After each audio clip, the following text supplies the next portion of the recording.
নমস্কাৰ। শিশু শিক্ষা সমিতি অসমৰ অন্তৰ্গত শংকৰদেৱ শিশু নিকেতনৰ ষষ্ঠ শ্ৰেণীৰ সংস্কৃত বিষয়ৰ তৃতীয় পাঠ আগবঢ়াইছে। ভিডিঅ'টি আৰম্ভণিৰ পৰা শেষলৈকে চাবা আৰু লাইক কমেণ্ট কৰি কেনে লাগিছে জনাবলৈ নাপাহৰিবা। লগতে পৰৱৰ্তী পাঠসমূহ পাই থাকিবৰ বাবে চেনেলটো ছাবস্ক্ৰাইব কৰি বেল আইকনটো প্ৰেছ কৰি ল'বা।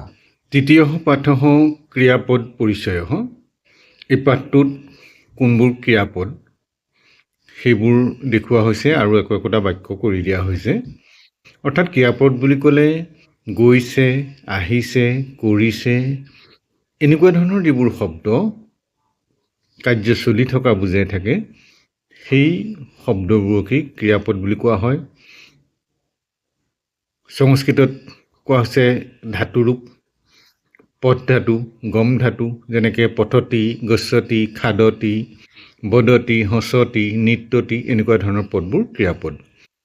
ইয়াত এতিয়া দেখুৱাইছে চোৱা, পঠতি, বালিকা পঠতি, ছোৱালীজনীয়ে পঢ়িছে। লিখতি, বালকঃ লিখতি, ল'ৰাজনে লিখি আছে। চলতি, এষঃ যুৱকঃ চলতি, এই যুৱকজন গৈছে। ধাৱতি, দৌৰিছে। এষঃ বালকঃ ধাৱতি, এই ল'ৰাজনে দৌৰিছে। নমতি, প্ৰাৰ্থনা কৰিছে। বালঃ ঈশং নমতি, ল'ৰাজনে ভগৱানক প্ৰাৰ্থনা কৰিছে।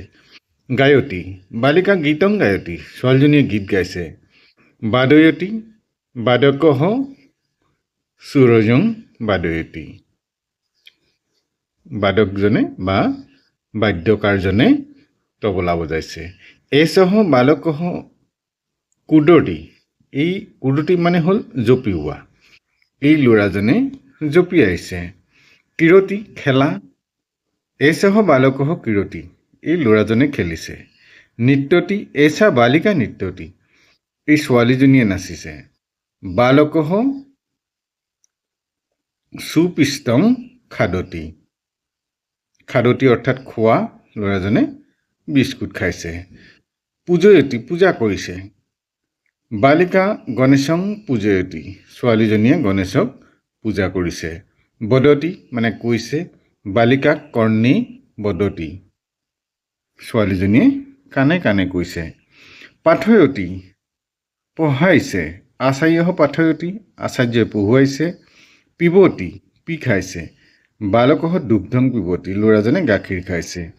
তিষ্ঠতি মানে বহি আছে। বালকঃ অধঃ তিষ্ঠতি, ল'ৰাজনে তলত বহি আছে। যস্যতি, দিছে। ভ্ৰাতা উপহাৰং দদাতি, যস্যতি, ভায়েকে উপহাৰ দিছে। পততি, পৰিছে বা সৰিছে, ইয়াত আচলতে পৰি যোৱা বুজাইছে। বালকঃ দ্বিচক্ৰিকাত পততি, ল'ৰাজনে কি কৰিছে, চাইকেলৰ পৰা পৰিছে। স্বপিতি, শিশুঃ স্বপিতি, অৰ্থাৎ ইয়াত শোৱা দেখুওৱা হৈছে। ক্ষালয়তি, ধুইছে। মাতা বস্ত্ৰং ক্ষালয়তি, মায়ে কাপোৰ ধুইছে। পশ্যতি, চাইছে। শিশুঃ পশ্যতি, শিশুজনে বা শিশুটোৱে চাইছে। চিব্যতি, চিলাইছে। চৌচিকঃ বস্ত্ৰং চিব্যতি, দৰ্জীয়ে কাপোৰ চিলাইছে। জিঘ্ৰতি, গোন্ধি চাইছে। মাতা পুষ্পং জিঘ্ৰতি, মায়ে ফুলপাহ গোন্ধি চাইছে। এতিয়া 1 নম্বৰতে দিয়া হৈছে চিত্তং দৃষ্ট্বা উচিতং ক্ৰিয়াপদং সহ মেলয়ত। চিত্ৰলৈ চাই বা ছবিটো চাই পেলাই নিৰ্দিষ্ট জেগাত তুমি সেই শব্দটো প্ৰয়োগ কৰিব লাগে। যেনেকৈ চিব্যতি, চিব্যতি মানে আমি পাইছিলোঁ কি চিলাইছে, গতিকে দৰ্জীজনৰ পোনত আহিলে চিব্যতি। পিবতি, পি খাইছে। পি খোৱা ক'ত আছে, বালকঃ পিবতি। পঠতি, পঢ়া বুজাইছে। পঢ়া ক'ত আছে দেখুৱাইছে, গতিকে ছোৱালীজনীৰ পোনত পঢ়া হ'ব লাগে।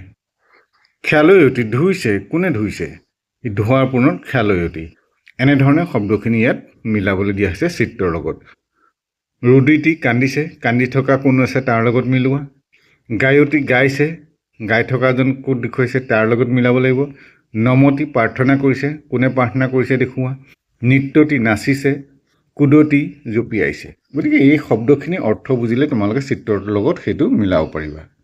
2 নম্বৰতে দিলে মঞ্জুছায়া উচিতং ক্ৰিয়াপদং চিত্ৱা ৰিক্ত স্থানং পূৰয়ত, অৰ্থাৎ বন্ধনীৰ ভিতৰত দিয়া শব্দখিনিৰ পৰা শুদ্ধ শব্দটোলৈ তলৰ বাক্যখিনি সম্পূৰ্ণ কৰিব লাগে।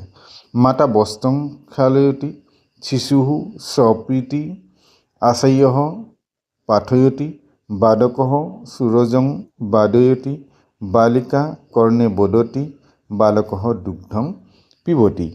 3 নম্বৰত দিছে এটা চিত্ৰ দেখুওৱা হৈছে, সেই চিত্ৰটো চাই পেলাই তাৰ পৰা কোনে কি কৰি আছে সেই বাক্য কেইটামান বনাব লাগে। চিত্ৰত দেখুওৱা হৈছে বিভিন্নজনে বিভিন্ন ধৰ্মৰ কামত ব্যস্ত হৈ আছে, গতিকে আমি লিখিব পাৰোঁ বালকঃ ফলং গৃহণাতি বালিকা জলং দদাতি বালকঃ বিদ্যালয়ং গচ্ছতি বালিকা কিৰতি বালিকা হসতি। এনেধৰণে আজিলৈ পাঠ ইমানতে সামৰিছোঁ। পৰৱৰ্তী নতুন পাঠ লৈ আহিম। চেনেলটো চাই থাকিবা। চেনেলটোত যদি নতুন এবাৰ ছাবস্ক্ৰাইব কৰি বেল আইকনটো প্ৰেছ কৰিলে পৰৱৰ্তী পাঠসমূহ লগে লগেই লাভ কৰিবা। নমো নমঃ।